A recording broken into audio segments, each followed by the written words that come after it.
Hello and good morning, everyone. Are you able to hear and see the slides? See head shaking.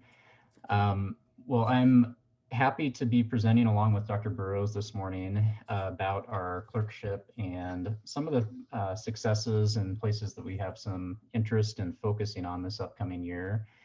And as we go through this, I'm hoping that the three main things that we get out of it will be pretty simple here this morning. So we'll talk about our clerkship outcomes.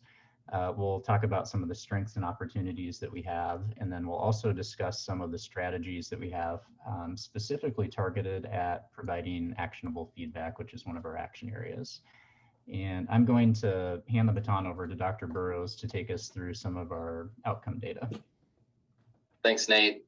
So for the last almost 3 years, we've collected longitudinal data on our students, and this has actually driven a lot of our iterative change in the curriculum.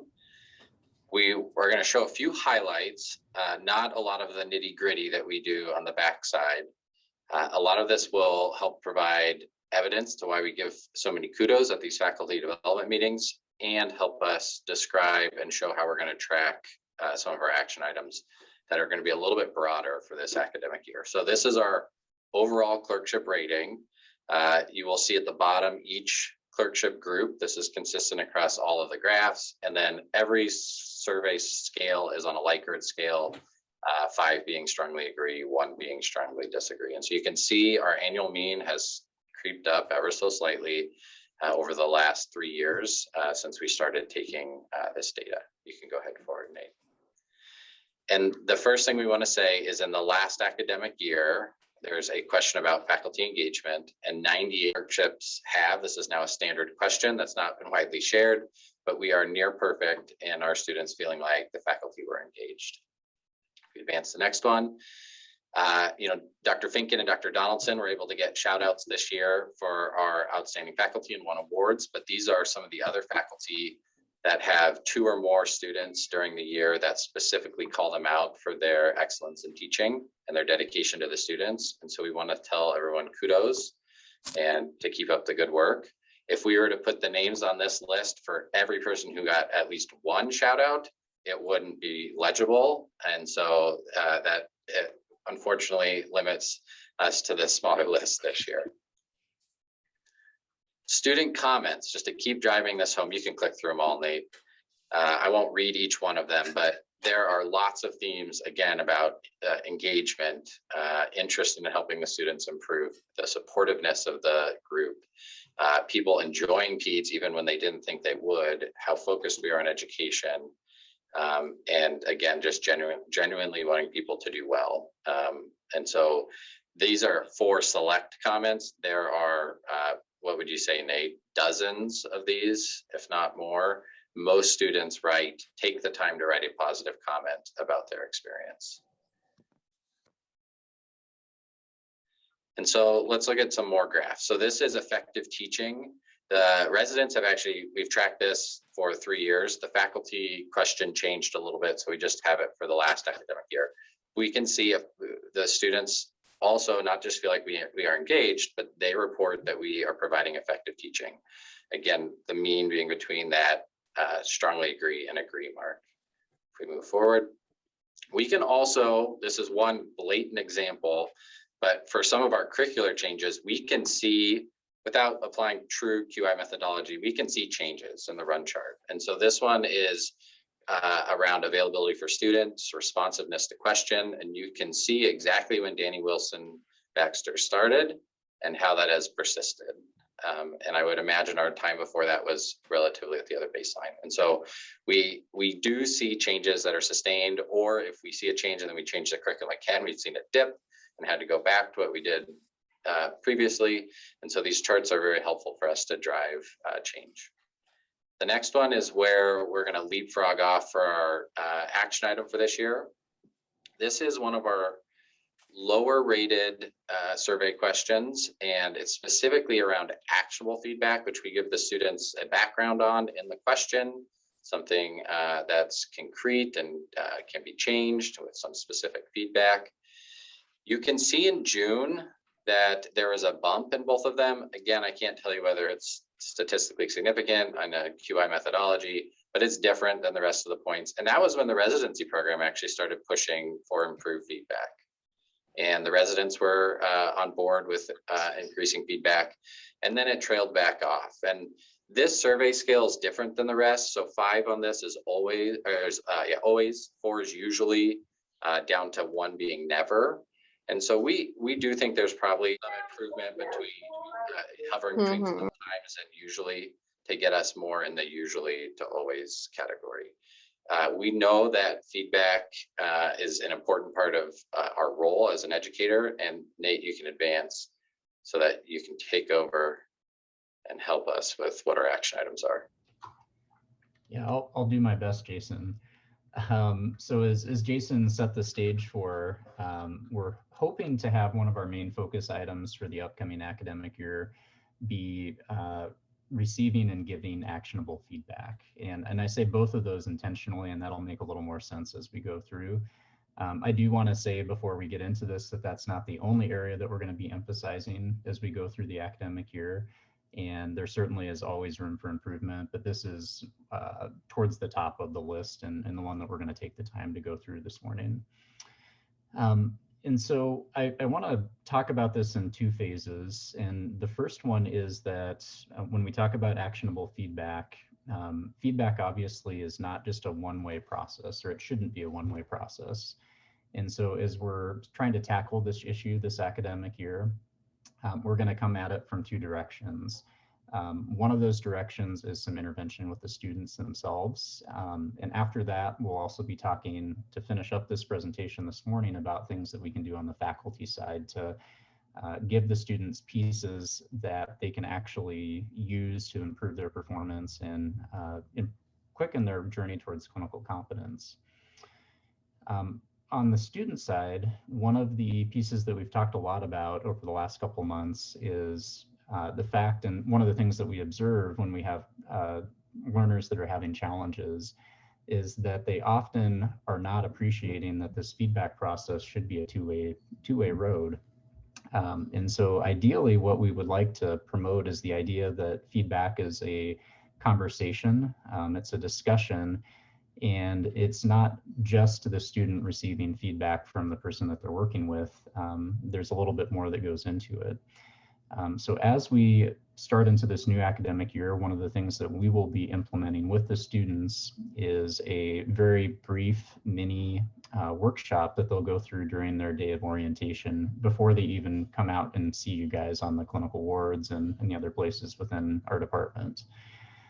We'll talk a little bit about what feedback is and hopefully dispel that myth that feedback is just receiving comments from faculty members. And we'll focus a lot on the idea of agency, that they have some role to play and some control over this themselves. One of the pieces that's important both on the student side and then for us as faculty is establishing clear expectations and goals. And that's not only the goals that we have for them, but that's the goals that they have for themselves as well. And then ultimately, we also want to promote this idea of self-reflection where they're thinking about the things that they're doing and how it's going. But in addition to that, they're also incorporating the comments and the conversation that they're having with us as faculty when we provide them that feedback as well. So that's what we're doing on the student side. What can we do on the faculty side? And I'm going to kind of allude to some things that we've talked about in our previous faculty development sessions, which set the stage for this conversation actually very well. So we'll talk a little bit about just a snippet about adult learning theory, talk a little bit about the idea of orienting your learner, and then talk about specifically that providing effective feedback piece. These things should be familiar. We've hit all of these in the last 8 months in our faculty development session, so hopefully some of this is a refresher. So I have one slide about adult learning theory because I don't want to put everyone to sleep in this next couple minutes. But the point I want to emphasize are the things that are on this slide. So what we know about adult learners is that they really need to be involved in their own learning. And that includes planning for their learning and also the evaluation of how they're doing. And we'll talk a little bit more about that in a second here. Adults learn by experience, and so that's why we have them in clinical rotations. They need to see the relevance of the things that they're learning on their lives and in what they're doing in their work. So if we can make things practical and applicable, that really goes a long ways towards making things retainable as well. And then ultimately, we're largely problem-centered as well. And so if we can create a clinical problem or a clinical question, it really sets the stage for focusing their energies in terms of independent study as well. So what does orienting your learner mean? Orienting your learner includes helping you and them have a common idea of what's going on, what's going to happen, and ultimately what we want to get out of a experience. And I would say that ideally we want to set the bar very high. We know that evaluation and feedback drives learning. And so if students know that this is going to be an expectation, that they're going to be evaluated on their performance, and they know what that performance needs to be, they are going to work towards that. You're going to see a better performance from them because they know what the expectations are. So I would argue we should always try to set that bar very high. And I think when we do, we're going to see that our learners perform at a higher level than if we don't set that expectation high from the beginning. When you're working with a new learner or you're having a longitudinal experience with them, ask them what their goals are. So we talk a lot about when we're creating curriculum about the objectives that we have as faculty, and that's very important. I don't want to diminish that at all. But our learners are adult learners, and they're going to have some of their own goals, or they should have their own goals as well. And if we can integrate those two things together, we can really set the stage for them to have a great clinical experience, excel clinically, and also that sets the stage for when we get to the end and talk about the evaluation and the feedback at the end that they receive.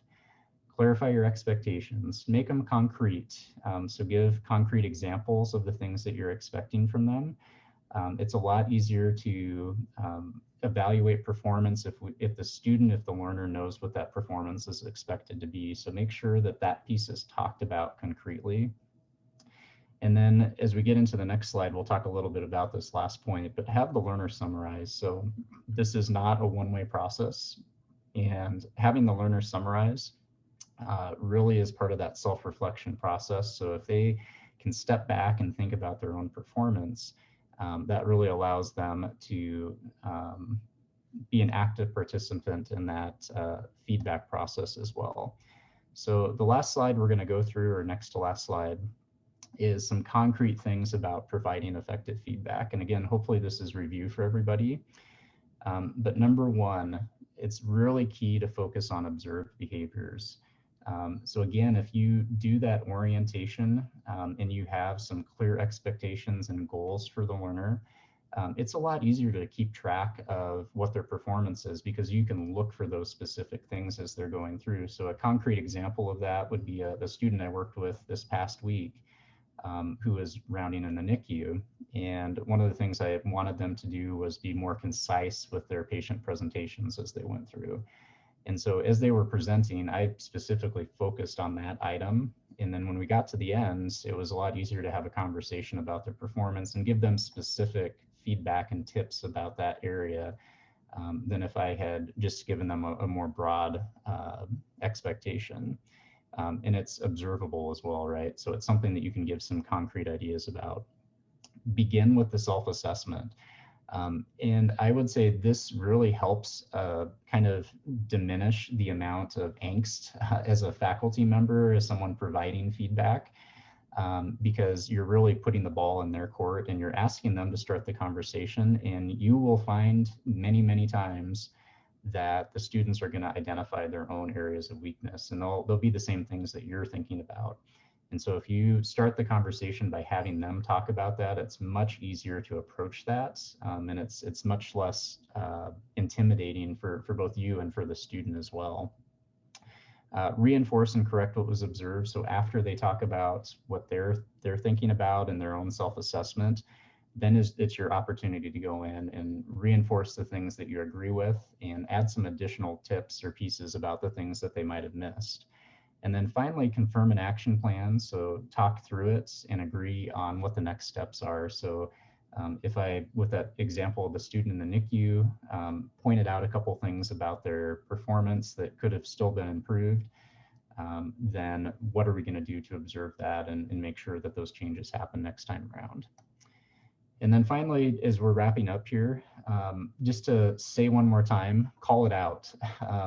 So there is always a disconnect between the amount of feedback we feel like we're providing and the perceptions of the learners and the amount of feedback that they get. So label it as feedback, say those words, and you will find that the students will perk up their ears a little bit, but also when they're getting to the end, you'll see less of that phenomena where they're saying that they didn't get any feedback, even though you sat down and had a specific focused feedback session with them.